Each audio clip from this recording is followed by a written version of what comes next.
আমাদের প্রিয় নবী মুহাম্মদ আরবি সাল্লাল্লাহু আলাইহি ওয়াসাল্লাম অন্য হাদিসের মধ্যে বলেন, লা ইউমিনু আহাদুকুম হাত্তা ইউহিব্বু লিআখিহি মা ইউহিব্বু লিনাফসিহি। ততক্ষণ পর্যন্ত তুমি মুমিন হতে পারবে না যতক্ষণ পর্যন্ত নিজের জন্য যে ভালোটা চাও এটা অপরজনের জন্য না চাও। বিষয়টাকে বুঝে আসছে? আমার কথা বুঝছেন সবাই? ততক্ষণ পর্যন্ত মুমিন হবে না যতক্ষণ পর্যন্ত নিজের জন্য যে জিনিস ভালো চাও অপরজন মুসলমানের জন্য সে জিনিস তুমি ভালো চাও না। তুমি চাও শুধু তোমার হোক, তুমি চাও শুধু তুমি সুন্দর জামা গায়ে দাও, পার্শ্ববর্তী একজনে যদি ভালো একটা গায়ে দেয় তোমার মনের মধ্যে আমারটা থেকে মনে হয় একটু ভালো, তুমি চাও তুমি জায়গা জমি কিনে কোটি কোটি টাকার মালিক হয়ে দাও, আশেপাশে একজনে যদি একটু জায়গা কিনতে লাগে এরপর এর পিছনে লাগে, আছে না নাই? আল্লাহ রসুল বলে তুমি মুমিন হবে না, কারণ তোমার জন্য যে জিনিস ভালো চেয়েছো এই জিনিস তুমি অপর মুসলমানের জন্য চাও নাই, তুমি মুমিন নয়। মুমিনের খাতা থেকে নাম কাটা তার, জান্নাতের খাতা থেকে নাম কাটা তার, ঠিক কিনা? হাদিসের একদম হাদিস শরীফ একদম ভেঙে ভেঙে বলেছি, লা তাদখুলুল জান্নাতা হাত্তা তুমিনু ওয়া লা তুমিনু হাত্তা তাহাব্বু। ততক্ষণ পর্যন্ত জান্নাতে হতে পারবে না যতক্ষণ পর্যন্ত মুমিন না হও, ততক্ষণ পর্যন্ত মুমিন হবে না যতক্ষণ পর্যন্ত তুমি মুসলমান ভাই অপর মুসলমানকে ভালো না বাসো। আর আমাদের প্রিয় নবী মুহাম্মদ আরবি বলেন ততক্ষণ পর্যন্ত মুমিন হবে না যতক্ষণ পর্যন্ত নিজের জন্য যে জিনিস চাও ভালো অপরজনের জন্য সেই জিনিস চাও না। ইয়া ইলাহি तू मेरा माबूद है, या इलाही तू मेरा माशूक है, अल्लाह अल्लाह तू मेरा खालिक है, अल्लाह अल्लाह तू मेरा मालिक है, या इलाही तू मेरा रहमान है, या इलाही तू मेरा रहीम है, ला इलाहा इल्लल्लाह, ला इलाहा इल्लल्लाह।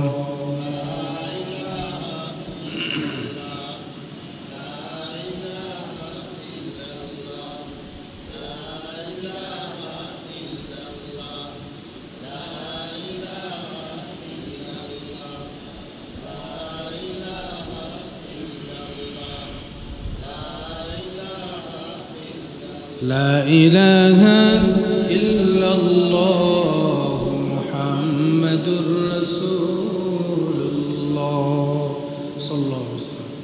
আল্লাহ রাব্বুল ইজ্জাত ওয়াল জালালের দরবারে অসংখ্য শুকরগুজার হচ্ছি যে মালিক আমাদেরকে ভালোবেসে জুমাবার দিন সবার আগে মসজিদে আসার, বসার, আলোচনা করার, আলোচনা শোনার মতো সুযোগ করে দিয়েছেন, মসজিদে সবার আগে আসার তৌফিক দান করেছেন। সেই মালিকের দরবারে হৃদয়ের সকল ভালোবাসাকে উজাড় করে শুকরগুজার হচ্ছি আলহামদুলিল্লাহ। আল্লাহ পাক আমাদের সবাইকে কেমন রেখেছেন? একজন মানুষের জন্য গুরুত্বপূর্ণ দুনিয়াতে দুইটা জিনিস খুব জরুরি, তার মধ্যে একটি হলো মানুষ হওয়ার পরে সর্বপ্রথম হলো ইমান, ইমানের সহিত বেঁচে থাকা। বলেন কিসের সহিত? এরপর হলো সুস্থতা। ইমান আর সুস্থতা হলো আল্লাহর পক্ষ থেকে বিশাল এক নিয়ামত। আমি সবসময় বলি কোনো মানুষ সুস্থ আছে তবে ইমান নাই, তার মূল্য পশুর থেকেও নিকৃষ্ট, ঠিক কিনা? আবার কোনো মানুষ ইমান আছে কিন্তু সুস্থ নাই, ওই ব্যক্তিও কষ্টে আছে। এজন্য আল্লাহর নিকট শুরুতে দোয়া করব, আল্লাহ আমাদেরকে ইমানের সহিত সুস্থতার সহিত হায়াত দান করুক। একটু জোর বলেন। কোরআনে কারীমের যে আয়াত এবং বিশ্বনবীর অসংখ্য সত্য বাণী থেকে যে হাদিস শরীফ তেলাওয়াত করেছি, এই ওখানে বসো, এই দুজন মাদ্রাসা ছাত্র না তোমরা? এমনকি খেলার মাঠ, একজন একজনের চোখ ধরতেছো কেন?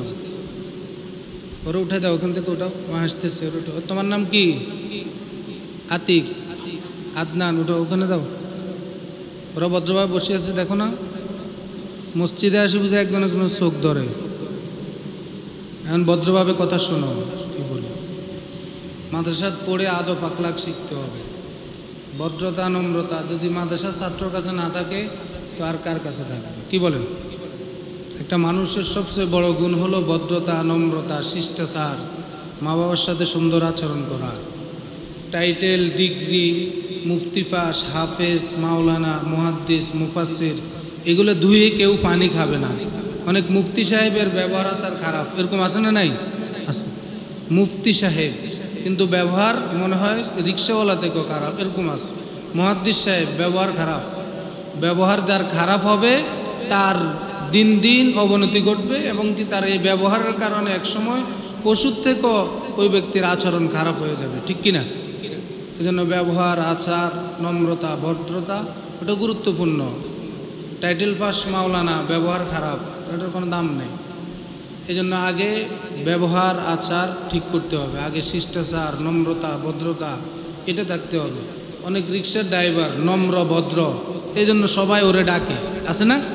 অনেক সিএনজির ড্রাইভার কিন্তু ব্যবহার আচার ভালো, তাকে সবাই ডাকে। একজন মেয়েতর যে ময়লা পরিষ্কার করে তার ব্যবহার ভালো হলেও তাকে সবাই দাম দেয়। আর একজন কলেজের ভাইস চ্যান্সেলর ব্যবহার আচার খারাপ, তাকে তাদের স্টুডেন্টরাও খারাপ বলে, ঠিক কিনা? এই জন্য ডিগ্রি, যোগ্যতা ওগুলো ধুয়ে মানুষ কেউ পানি খায় না। মানুষ চায় কার ব্যবহার নম্রতা, কার ব্যবহারের মধ্যে সভ্যতা, কে নম্র কে ভদ্র। আর আল্লাহ নিজেও নম্র ভদ্র সভ্য মানুষগুলো, সহজ সরল কুলি মুজুর, সহজ সরল নম্র ভদ্র, আল্লাহ যদি ঈমান নিয়ে বেঁচে দুনিয়া থেকে বিদায় নেয় ওই ব্যক্তিকে আল্লাহ জান্নাত দিয়ে দিবে। সুবহানাল্লাহ। জান্নাতে যাওয়ার জন্য মুহাদ্দিস, মুফাসসির, একদম মুফাক্কিহ, বড় আলেম হওয়া জরুরি নয়। জান্নাতে যাওয়ার জন্য সরলতা, নম্রতা, ভদ্রতা এবং ঈমানের সহিত আমল করে যে ব্যক্তি দুনিয়া থেকে বিদায় নেবে, আল্লাহ বলেন ওই ব্যক্তি মুমিন হয়ে বিদায় নিয়েছে, ওই ব্যক্তি মৃত্যুর পরে জান্নাতি। সুবহানাল্লাহ। এই জন্য আমি আমার আজকের আলোচনা এই সম্পর্কে, আমাদের আলোচনা আজকে এই সম্পর্কে আয়াত পড়ছি। আল্লাহ তাআলা বলেন, ইদফা বিল্লাতী হিয়া আহসানু ফাইযাল্লাযী বাইনাকা ওয়া বাইনাহু আদাওয়াতুন কাআন্নাহু ওয়ালিয়্যুন হামীম। আল্লাহ তাআলা বলেন, হে মুমিনেরা, তোমাদের সাথে যদি কেউ খারাপ আচরণ করে তো এই খারাপ আচরণের পরিবর্তে তুমি খারাপ আচরণ না করে ভালো আচরণ করো। সুবহানাল্লাহ। ওয়াজ কার? জোরে বলেন না, ওয়াজটা কার? আল্লাহ। আল্লাহর ওয়াজ। আল্লাহ কত ভালো, আল্লাহ কত বড় মালিক, কত উদার, ভালোবাসা আল্লাহর কাছে। একটু চিন্তা করে দেখেন, আমরা আমাদের অঙ্গনে মুসলমানের মধ্যে বর্তমানে বলছে ৭৩টি বাঘ থাকবে মুমিনের মধ্যে, মুসলমানের মধ্যে। তার মধ্যে ৭৩টি বাঘ দেখার আমাদের আর বাকি নেই। কত দল আমাদের মধ্যে। এই আমাদের দলের মুসলমানের মধ্যে অনেক আলেম আছে, তারা আমরা যারা কওমি অঙ্গনে পড়ি তাদেরকে ওয়াহাবি বলে, এবং কি তাদেরকে সরাসরি কাফেরও বলে, ঠিক কিনা? অথচ শুধু কাফের বলে সীমাবদ্ধ নয়, বলে ওয়াহাবি যারা তারা পশু, তারা কুকুর, তারা শুকার, বলে নাউজুবিল্লাহ। অথচ আল্লাহর ভাষা কত সুন্দর। আল্লাহ রব্বুল আলামিন আল্লাহর জমিনের কোনো কাফেরকেও আল্লাহ তাআলা কোনো রকম গরম মেজাজে গরমভাবে ডাকে নাই। আল্লাহ কাফেরদেরকে কত সুন্দর করে ডাকলেন, ইয়া আইয়ুহাল্লাযীনা কাফারু লা তা'তাযিরুল ইয়াউম। আল্লাহ কাফেরদেরকে, হে সম্মানিত মানুষ, হে কাফেরেরা, আল্লাহ কাফেরদেরকে কত সুন্দর করে ডাকতেছে। কাফেরদেরকে যদি, যে মালিকের সারাক্ষণ নাফরমানি করে, যে মালিকের সারাক্ষণ মালিকের ইবাদত বন্দিগি ছাড়া নাফরমানি করে থাকে, সেই কাফেরদেরকে আল্লাহ কত আইয়ু শব্দ ব্যবহার করে, সম্মানিত শব্দ ব্যবহার করে ডাক দিলেন। সুবহানাল্লাহ বলেন না? আল্লাহ রব্বুল আলামিন জমিনের সমস্ত মানুষদেরকে বলে, ইয়া আইয়ুহান নাসুত্তাকু রাব্বাকুম ইন্না যালযালাতাস সাআতি শাইউন আযীম। ইয়া আইয়ুহান নাসুত্তাকু রাব্বাকুম ওয়াখশাউ ইয়াওমান লা তাজজি নাফসুন আন নাফসিন শাইআ। এভাবে আল্লাহ তাআলা সমস্ত কাফেরদেরকে, সমস্ত মানুষদেরকে সম্মানিত বলে ডাক দিলেন। সুবহানাল্লাহ বলেন না? আল্লাহর নাফরমানদেরকেও আল্লাহ তাআলা খারাপ আচরণে ডাক দেয় নাই। তাহলে আমি আলেম, আমি মুফতি, মুহাদ্দিস, দাবিদার, আমি অমুক দল কাফের, অমুক দল মুশরিক, অমুক দল আল্লাহর নাফরমানি, অমুক দল আল্লাহর জাহান্নামী, এগুলো বলে ডাকার কোনো অধিকার কোনো আলেমের নাই, কোনো টুপিওয়ালার নাই। আওয়াজ দিয়ে বলেন ঠিক কিনা? কোনো টুপিওয়ালা যদি টুপি মাথায় দিয়ে জুব্বা গায়ে দিয়ে যারা এভাবে মসজিদে অথবা মাহফিলে অথবা কোনো কনফারেন্সে বক্তব্য দেয়, তাদেরকে স্বাভাবিকভাবে আমরা মনে করি আলেম, তাদেরকে আমরা স্বাভাবিকভাবে উলামায়ে কেরাম মনে করি। কোনো টুপিওয়ালা যদি, আজকের এই মুহূর্তে থেকে থিমস শুনে নেন, কোনো টুপিওয়ালা যদি, কোনো জুব্বাওয়ালা যদি, কোনো আলেম লেবাসদারি যদি মসজিদে হোক, মাদ্রাসায় হোক, কোনো কনফারেন্সে হোক, কোনো জনসম্মুখে হোক অথবা মিডিয়ার মাধ্যমে হোক, কোনো মানুষকে যদি কাফের, জাহান্নামী বলে, মুনাফিক বলে, কোনো মানুষকে যদি পশু বলে, ওই ব্যক্তি নিঃসন্দেহে একজন ভণ্ড। ঠিক কিনা? বলা যায় বর্তমানে ইহুদিদেরকে বলা যায়, বর্তমান ইসরায়েলের ইহুদিদেরকে বলা যায় এরা মানুষের কাতারে বর্তমানে নাই। আমরা এখান থেকে এই মুহূর্তে আবারও দোয়া করি, ইহুদিদের কপালে যদি আল্লাহ হেদায়েত না রাখে, ইসরায়েলের ইহুদিদের কপালে যদি আল্লাহ হেদায়েত না করে, এই মুহূর্তে সৌচ্চ আওয়াজে বলি আল্লাহর গজব পড়ক ইহুদিদের উপর। বলেন আমিন। আর বলেন আল্লাহর গজব পড়ক। বলেন আল্লাহর গজব পড়ক ইহুদিদের উপর। আমিন বলেন। কারণ এরা ইহুদি না, এরা হলো পশু, চতুষ্পদ জন্তু। যদি এরা বিন্দু মাত্র মানুষত্ব এদের অন্তরে থাকতো, এর শিশুদেরকে নির্মমভাবে হাসপাতালের মধ্যে বোম মেরে জ্বালিয়ে দিত না। শিশু খণ্ড বিখণ্ড দেহ হাতে নিয়ে হাঁটতেছে, বাবা প্রতিবাদ জানাচ্ছে আর আল্লাহকে বলতেছে রব্বানা রব্বানা আখরিজনা মিন হাযিহিল ক্বরয়াতিজ যালিমি আহলুহা ওয়াজআল লানা মিন লাদুনকা ওয়ালিয়্যান ওয়াজআল লানা মিন লাদুনকা নাসীরা। এরকম শিশুদেরকে হাতে নিয়ে এই আয়াত পড়ে বলতেছে, হে আল্লাহ, হে আমাদের প্রভু, আমাদেরকে জালিমের অত্যাচার থেকে আমাদেরকে বাঁচিয়ে দেন। আমিন বলেন। আল্লাহ রব্বুল আলামিন আমাদেরকে বলেন, তোমাদের কি হলো? মজলুমরা যখন কান্না করতেছে, মজলুমরা যখন জালিমের জুলুমে নিষ্পেষিত হচ্ছে, তারা যখন চিৎকার দিয়ে বলতেছে রব্বানা আখরিজনা মিন হাযিহিল ক্বরয়াতিজ যালিম, হে আমাদের প্রভু, আমাদেরকে জালেমদের অত্যাচারদের থেকে আমাদেরকে এখান থেকে বের করে দাও। এভাবে চিৎকার দিচ্ছে বর্তমান গাজার মুসলমানেরা। আওয়াজ দিয়ে বলেন এভাবে চিৎকার হচ্ছে। আর আল্লাহ রব্বুল আলামিন বলেন, তোমাদের কি হলো? তোমরা কেন জালেমদের বিরুদ্ধে জিহাদ করার জন্য নামো না? জালেমদেরকে প্রতিহত করার জন্য তোমাদের কি হলো? তোমরা মুমিন দাবিদার বের হও না কেন ঘর থেকে? আল্লাহ আমাদের সবাইকে বলতেছেন, প্রত্যেক সমস্ত মুসলমানদেরকে বলতেছেন, মুমিন দাবিদারকে বলতেছেন, তোমাদের কি হলো?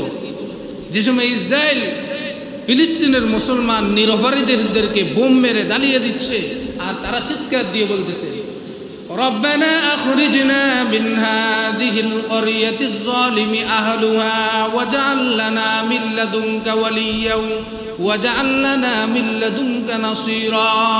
এভাবে তারা সাহায্য চাইতেছে। তাদেরকে কেন সাহায্য করো না? তাদেরকে কেন জালেমদের হাত থেকে রক্ষা করো না? আল্লাহ আমাদেরকে এই আয়াতের উপর ভিত্তি করে ধরা দিবে। বেঁচে যাওয়ার কোনো উপায় নাই, এগুলোও ধরা আসবে। এই জন্য সাধ্য অনুযায়ী যদি আর্থিকভাবে সহযোগিতার প্রয়োজন চেষ্টা করব, যদি মানসিকভাবে সহযোগিতার দরকার চেষ্টা করব, যদি কথা দিয়ে সম্ভব হয় চেষ্টা করব। আর যদি ডাকাশে পুরো বাংলাদেশ থেকে মুসলমানরা মাজলুমের পক্ষে দাঁড়াতে ইনশাআল্লাহ দাঁড়াবো। বলেন ইনশাআল্লাহ। ইমানের সর্বশেষ যেটি, সেটি হলো ওয়াযালিকা আযআফুল ঈমান। মুখ দিয়ে বলা, মুখ দিয়ে বলবেন ইসরায়েলি যত পুণ্য আছে সমস্ত পুণ্যকে বয়কট করবেন, তাদের পুণ্যগুলো ব্যবহার করবেন না ইনশাআল্লাহ। আজকে থেকে আমি এর আগেও ঈদের আগেও বলে গিয়েছি, 3 সপ্তাহ আসতে পারি নাই। মুসলমান ভালো করে বুঝেন, গাজার বর্তমান এই পর্যন্ত 1,20,000-এর মতো মুসলমানকে শহীদ করে দিয়েছে। 1,20,000 যারা মানবতার ফেরিওয়ালা, যারা বলে মানবতার দাড়ি আমেরিকা, তারা সরাসরি বোম দিচ্ছে, তারা সরাসরি পারমাণবিক অস্ত্র দিয়ে দিচ্ছে, তারা সরাসরি অস্ত্র তাদেরকে দিচ্ছে আর ব্রিফিং দিচ্ছে। আমরা তাদের পক্ষে আছি, ইসরায়েলদের পক্ষে থাকবে, এটাই স্বাভাবিক। এটা আমাদের বিশ্বনবীর ভবিষ্যৎবাণী, কারণ গোটা পৃথিবীর সমস্ত কুফরি শক্তি এক। আমাদের প্রিয় নবী মুহাম্মদ আরবি সাল্লাল্লাহু আলাইহি ওয়াসাল্লাম বলেন, আল কুফরু মিল্লাতুন ওয়াহিদা। কুফরি শক্তি, মুসলমান ছাড়া যত শক্তি আছে, যত ধর্মের লোক আছে, মিল্লাতুন ওয়াহিদা, সবাই হলো এক দেহ, এক প্রাণ, সবাই এক। এজন্য আল্লাহ রাব্বুল আলামিন বলে, ইয়া আইয়ুহাল্লাযীনা আমানুত্তাকুল্লাহা হাক্কা তুকাতিহি ওয়া লা তামুতুন্না ইল্লা ওয়া আনতুম মুসলিমুন ওয়া'তাসিমু বিহাবলিল্লাহি জামিআ। আল্লাহ বলেন, মুমিনেরা তোমরা তোমাদের আল্লাহর রজ্জুকে ঐক্যবদ্ধভাবে ধরো, ওয়া'তাসিমু বিহাবলিল্লাহি জামিআ। আল্লাহ তৌফিক দান করুন। তোমরাও তোমাদের মুসলিমদের, তোমাদের আল্লাহ কোরআনকে ঐক্যবদ্ধভাবে ধরো, তোমরাও ঐক্যবদ্ধ থাকো। আল্লাহ তৌফিক দান করুন। আল কুফরু মিল্লাতুন ওয়াহিদা। দেখেন, ইহুদিদের সাথে আমেরিকা আছে, ইহুদিদের সাথে হিন্দুরা আছে, খ্রিস্টানরা আছে, যত ধর্মের লোক আছে তারা সবাই আছে। কয়েকটা রাষ্ট্র যদিও প্রতিবাদ করে থাকে, ভিতরে অনেকেই তাদের পক্ষে আছে। কিন্তু মানবতা কোথায়? আল্লাহ আমাদেরকে গাজার এই হত্যাকাণ্ড দেখে, ইসরায়েলের এই পশুত্ব দেখে, জালেমের এই জুলুম থেকে শিক্ষা নেওয়ার তৌফিক দান করুন। আমরা মুসলমান সবাই এক হওয়ার তৌফিক দান করুন। আমাদের মধ্যে কত দ্বিধা দ্বন্দ্ব, হিংসা বিদ্বেষ, আমাদের মধ্যে কত ঠেলাঠেলি, একজন একজনকে দেখতে পারি না, ভাই ভাইকে দেখতে পারে না, বোনে বোনকে দেখতে পারে না, আপন একই মায়ের সন্তান, একই বাবার সন্তান, একজন একজনকে দেখতে পারে না। আমাদের মধ্যে পারিবারিক কত কলহ, আমাদের মধ্যে রাষ্ট্রীয় কত দ্বিধা দ্বন্দ্ব, কেউ কাউকে চায় না ভালো করক। যে কোনো একজন মানুষে এসে রাষ্ট্রের ভালো করক, সেবা করক, এটা আমরা চাই না। আওয়াজ দিয়ে বলেন ঠিক কিনা? আমি চাই আমি হই, আমি চাই আমি ক্ষমতায় থাকি, আমি চাই আমি চালাই, আমার আরেকজন ভাই সুন্দরভাবে চালাক, এটা আমি চাই না। এই জন্য আমাদের প্রিয় নবী মুহাম্মদ আরবি সাল্লাল্লাহু আলাইহি ওয়াসাল্লাম বলেন, লা তাদখুলুল জান্নাতা হাত্তা তুমিনু। তোমরা ততক্ষণ পর্যন্ত মুমিন হতে পারবে না। লা তাদখুলুল জান্নাতা, তোমরা ততক্ষণ পর্যন্ত জান্নাতি হতে পারবে না। হাত্তা তুমিনু, যতক্ষণ পর্যন্ত তোমরা মুমিন না হও। আল্লাহ মুমিন হওয়ার তৌফিক দান করুন। এই হাদিসের প্রথম অংশ হলো, লা তাদখুলুল জান্নাতা, তোমরা ততক্ষণ পর্যন্ত জান্নাতি হতে পারবে না। কতক্ষণ পর্যন্ত? হাত্তা তুমিনু, যতক্ষণ পর্যন্ত মুমিন না হও। এরপর আমাদের প্রিয় নবী মুহাম্মদ আরবি সাল্লাল্লাহু আলাইহি ওয়াসাল্লাম বলেন, ওয়ালা তাদখুলুল জান্নাতা হাত্তা তাহাব্বু, ততক্ষণ পর্যন্ত তোমরা মুমিন হবে না যতক্ষণ পর্যন্ত একজন মুসলমান ভাই আরেকজন মুসলমান ভাইকে ভালো না বাসো। দেখছেন, জান্নাতে যাওয়ার জন্য শর্ত হলো একজন মুসলমান আরেকজন মুসলমানকে ভালোবাসতে হবে। সুবহানাল্লাহ বলেন না? আপনি হাজী সাহেব, হজ করলেন, টাকা আছে, আপনি হজে গিয়েছেন, আর হজ থেকে তাসবিহ নিয়ে আসলেন, হাজি গামছা নিয়ে আসলেন, জুব্বা পরলেন, আতর আনলেন, সবাইকে আতর লাগাচ্ছেন, আর মনে মনে ভাবতেছেন আপনি একজন জান্নাতি মানুষ। আল্লাহ বলেন না, রসুল বলেন না, ততক্ষণ পর্যন্ত তোমরা জান্নাতি হতে পারবে না যতক্ষণ পর্যন্ত মুমিন না হও। আর ততক্ষণ পর্যন্ত মুমিন হবে না যতক্ষণ পর্যন্ত একজন মুসলমান আরেকজন মুসলমানকে ভালো না বাসো। শর্তটা কেমন? তাহলে একজন একজনকে ভালো না বাসলে তাহলে তুমি জান্নাতে যেতে পারবে না, মুমিন হতে পারবে না। আল্লাহ আমাদেরকে মুসলমান একজন অপরজনকে ভালোবাসার তৌফিক দান করুন। বলেন না? আমাদের প্রিয় নবী মুহাম্মদ আরবি সাল্লাল্লাহু আলাইহি ওয়াসাল্লাম অন্য হাদিসের মধ্যে বলেন, লা ইউমিনু আহাদুকুম হাত্তা ইউহিব্বু লিআখিহি মা ইউহিব্বু লিনাফসিহি, ততক্ষণ পর্যন্ত তুমি মুমিন হতে পারবে না যতক্ষণ পর্যন্ত নিজের জন্য যে ভালোটা চাও এটা অপরজনের জন্য না চাও। বিষয়টাকে বুঝে আসছে? আমার কথা বুঝছেন সবাই? ততক্ষণ পর্যন্ত মুমিন হবে না যতক্ষণ পর্যন্ত নিজের জন্য যে জিনিস ভালো চাও, অপরজন মুসলমানের জন্য সে জিনিস তুমি ভালো চাও না। তুমি চাও শুধু তোমার হোক, তুমি চাও শুধু তুমি সুন্দর জামা গায়ে দাও, পার্শ্ববর্তী একজনে যদি ভালো একটা গায়ে দেয় তোমার মনের মধ্যে, আমারটা দেখে মনে হয় একটু ভালো। তুমি চাও তুমি জায়গা জমি কিনে কোটি কোটি টাকার মালিক হয়ে দাও, আশেপাশে একজনে যদি একটু জায়গা কিনতে লাগে এরপর এর পিছনে লাগে, আছে না নাই? আল্লাহ রসুল বলে তুমি মুমিন হবে না, কারণ তোমার জন্য যে জিনিস ভালো চেয়েছ এই জিনিস তুমি অপর মুসলমানের জন্য চাও নাই, তুমি মুমিন নয়। মুমিনের খাতা থেকে নাম কাটা যার, জান্নাতের খাতা থেকে নাম কাটা তার, ঠিক কিনা? হাদিসের একদম হাদিস শরীফ, একদম ভেঙে ভেঙে বলতেছি। লা তাদখুলুল জান্নাতা হাত্তা তুমিনু ওয়া লা তুমিনু হাত্তা তাহাব্বু। ততক্ষণ পর্যন্ত জান্নাতে হতে পারবে না যতক্ষণ পর্যন্ত মুমিন না হও, ততক্ষণ পর্যন্ত মুমিন হবে না যতক্ষণ পর্যন্ত তুমি মুসলমান ভাই অপর মুসলমানকে ভালো না বাসো।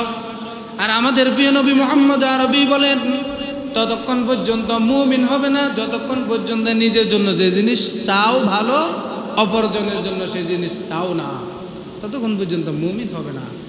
নামাজ পড়েছ হিংসুক, নামাজ পড়ে কিন্তু হিংসুক, আরেকজনের জন্য ভালো চায় না। হিংসা নেকিকে ধ্বংস করে, হাদিস সবাই জানেন। হিংসা এমন জিনিস, আমাদের প্রিয় নবী সবাই সমস্ত সাহাবীকে বলতেছেন হিংসা হলো এমন। হে প্রিয় সাহাবীরা, তোমাদের সামনে যদি ক্ষুধার্ত কিছু বকরিকে এক পাশে দিয়ে একটা মাঠে সবগুলো তন তাজা ঘাস, আর এই ঘাসের মধ্যে যদি ক্ষুধার্ত কয়েকটা বকরিকে ছেড়ে দেওয়া হয়, তারা যেভাবে ঘাসগুলো খেয়ে অল্প কিছু সময়ের মধ্যে একদম শেষ করে ফেলবে, ঠিক তেমনি কোনো মুমিন যদি অন্তরে হিংসা থাকে বিন্দু পরিমাণ, আর সেই যতই নেক আমল করে, ওই বকরি যেরকম ঘাসগুলো শেষ করে ফেলায়, হিংসা ওই ব্যক্তির নেক আমলগুলোকে শেষ করে দিবে। বলেন না? আমাদের প্রিয় নবী মুহাম্মদ আরবি সাল্লাল্লাহু আলাইহি ওয়াসাল্লাম বলেন ওয়ালা তাহাসাদু ওয়ালা তাবাগাজু ওয়া কুনু ইবাদাল্লাহি ইখওয়ানা। হিংসা করো না, হাসাদ করো না, অন্তরের মধ্যে হিংসা বিন্দু পরিমাণ রাখো না। মুসলমানে ভাই ভাই হয়ে যাও। যদি হিংসা রাখো তাহলে কি হবে? হিংসা তোমার যত নেক আমল আছে সবগুলোকে জ্বালিয়ে পুড়িয়ে শেষ করে ফেলবে। যেরকমভাবে শুকনা কাঠকে আগুন ধরে দিলে যেরকম অল্প কিছুক্ষণের মধ্যে জ্বলে যায়, তুমি যতই নামাজি হও, যতই আমলদারি হও, তবে হিংসুক মানুষ তোমার শুকনা কাঠকে আগুন দিয়ে জ্বালিয়ে দিলে যেভাবে অল্প কিছুক্ষণের মধ্যে ছাই হয়ে যায়, তোমার নেক আমলগুলোও ছাই করে ফেলবে হিংসা। এই জন্য হিংসা মুক্ত জীবন আর মুসলমানের ভালোবাসা দরকার, আছে না নাই? যারা বলেন মুসলমানের প্রতি মুসলমানের ভালোবাসা থাকতে হবে। আপনার পাশের ভাই, এই হিংসাটা মারাত্মক ব্যাধি। বর্তমানে হিংসা ঈমান ধ্বংস করার ক্যান্সার, ঠিক কিনা? ঈমান ধ্বংস করার ক্যান্সার হলো হিংসা। রসুল বলছেন স্পষ্ট ভাষায়, যদি জান্নাতে যেতে চায়, আজ যদি বলো জাহান্নামে জ্বলবো, আজ যদি বলেন না কোরআনও মানি না, হাদিসও মানি না, রসুলের এটা মানি না, পশু পাখিও খায়, আমরাও খাই, জীবজন্তুও খায়, আমরাও খাই, তারাও মৃত্যুবরণ করবে, আমরাও মৃত্যুবরণ করব। তবে ভালো করে লিখে রাখেন, তাদের মৃত্যু আর আমাদের মৃত্যু বেশ কম আছে। তাদের মৃত্যুর পরের জীবন আর আমাদের মৃত্যুর পরের জীবনের অনেক তফাৎ আছে, ঠিক কিনা? মুসলমান ভাইরা আমার, কালকে এই কথাটা এক জায়গায় বলছিলাম, কাফেররা সেদিন আফসোস করে বলবে ওয়ায়াকুলুল কাফিরু ইয়া লাইতানি কুনতু তুরাবা। হায় রে, আজকে যদি পশু পাখি হয়ে যেতাম, কাফের না হয়ে পশু পাখি হয়ে যেতাম, শুকর হতাম, কুকুর হতাম, জীবজন্তু হতাম, আজকে আল্লাহর এই বিচারের সময় মাটির সাথে মিশে যেতাম। আফসোস, যদি কুকুর হইতাম ভালো ছিল দুনিয়াতে, শুকর হইতাম ভালোই ছিল দুনিয়াতে, মরে যেতাম, মাটির সাথে মিশে যেতাম। কাফেররা যখন জাররাতিন শাররুইয়ারা হিসাব দেখবে আল্লাহর হাসরের ময়দানে, জাররাতিন শাররুইয়ারা কারে বলে? জাররাতিন শাররুইয়ার অর্থ হলো, ব্যাখ্যা হলো, জাররা হলো একটা বালুকণাকে 70 ভাগ করার পরে যে অংশ হয় এটাকে বলে জাররা। আল্লাহ তাআলা হাসরের ময়দানে প্রত্যেক মানুষের এবং প্রত্যেক জিনের, প্রত্যেক জন্তুর, প্রত্যেক প্রাণীর জাররাতিন শাররুইয়ারা হিসাব করবে। সেদিন আল্লাহ রব্বুল আলামিন বিশেষ আদালতে মানুষ এবং জিনের হিসাব করবে।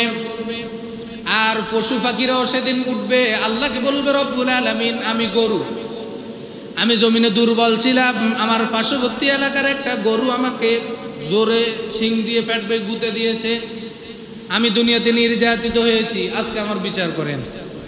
গরুর বিচার আল্লাহ রব্বুল আলামিন এভাবে করবে যে দুর্বল গরুটা ছিল তাকে সবল বানিয়ে দিবে, শক্তি দিয়ে দিবে, আর যে সবল ছিল তাকে দুর্বল বানিয়ে দিবে। এভাবে গরু, ছাগল, বকরি যত জন্তু আছে সমস্ত জন্তুগুলোর হিসাব আল্লাহ রাব্বুল আলামিন সেদিন মানুষের সামনে করবে। দুনিয়াতে যেটি সবল ছিল তাকে দুর্বল করে দিবে, তাদের হিসাব কিতাব হয়ে যাবে। এবারে আল্লাহ রাব্বুল আলামিন বলবেন কুন ফায়াকুন, সাথে সাথে জীব জন্তু সবগুলো মাটির সাথে মিশে যাবে। এরপর কাফিররা আফসোস করবে, ওয়ায়াকুলুল কাফিরু ইয়া লাইতানি কুনতু তুরাবা। কাফিররা এই বিচার দেখে বলবে আল্লাহ, এমন আল্লাহর নাফরমানি আমরা করলাম, এমন আল্লাহর নাফরমানি করে দুনিয়া থেকে আসলাম, যে আল্লাহ পশু পাখির পর্যন্ত আজকে বিচার করতেছে, এই আল্লাহ জাররাতিন শাররিয়ারা করে হিসাব করতেছে, আর এই আল্লাহ পশু পাখির মাটির সাথে মিশিয়ে দিয়েছে, তারা মাটির সাথে মিশে গেছে। হায়রে, আজকে যদি আমরা এভাবে শুকার জন্তু, আমরা যদি যে কোনো চতুষ্পদ জন্তু হইতাম, মাটির সাথে মিশে যেতাম, আজকে তো আমাদের হিসাব হচ্ছে। এবার আফসোস শুরু করবে। মুসলমান ভাইরা আমার, আমাদের হিসাব হবে। বলেন আমাদের, জোর বলেন আমাদের। কে কাকে হিংসা করি, কে কাকে বিদ্বেষ করি, এগুলো সব আমাদের আমল নামা লেখা হচ্ছে। আর এগুলো হাসরের ময়দানে আল্লাহ বলবেন ইকরা কিতাবাকা কাফা বিনাফসিকা আল-ইয়াওমা আলাইকা হাসিবা। কিতাব পড়ো আর নিজের হিসাব নিজে দাও, কার বিরুদ্ধে কে লেগেছ এগুলোর হিসাব দিয়ে দাও। এই জন্য আমরা কারো পিছনে লাগা, কারো পিছনে গীবত করা, শিকায়ত করা, হিংসুক মনোভাব অন্তর থেকে দূর করব। অপর মুসলমান ভাইয়ের জন্য আমি যেটি ভালোবাসি সেটি অপর ভাইয়ের জন্য কামনা করব। অপর ভাইয়ের সম্পদ হলে আমি তার উপর সন্তুষ্ট থাকব, তার সম্পদ যেন ভালো থাকে, আমি তার নিরাপত্তার জন্য কাজ করব। আরেকজনের হিংসা করে নিজের কোনো লাভ, জোর বলেন লাভ আছে? হিংসুকের কোনো উন্নতি নাই, এটা আপনি সবাই জানেন। হিংসুকের কিছু ক্ষতি আছে, তার মধ্যে এক নং ক্ষতি হলো হিংসুক মানুষ সারাক্ষণ চিন্তিত থাকে। এটার উপরে একদম মানুষের জন্য কষ্টদায়ক আর কিছু নেই। যারা টাকা পয়সা আছে কিন্তু পার্শ্ববর্তী আরেকজনের আরও টাকা আছে, এই জন্য সেই তার মতো হওয়ার জন্য সারাক্ষণ মনের মধ্যে হিংসা থাকে, পেরেশানি থাকে যে সম্পদ কখন তার মতো হবে। এই যে পেরেশানি, এই যে টেনশন, ওই ব্যক্তি আর কখনো শান্তিতে থাকতে পারে না। এই জন্য হিংসত্ব মনোভাব দূর করে মন থেকে পেরেশানি মুক্ত জীবন যাপন করব, মন থেকে সমস্ত প্রকার হিংসা দূর করব, অপর মুসলমান ভাইয়ের সম্পদ আমার মনে করব। আল্লাহ তৌফিক দান করুন।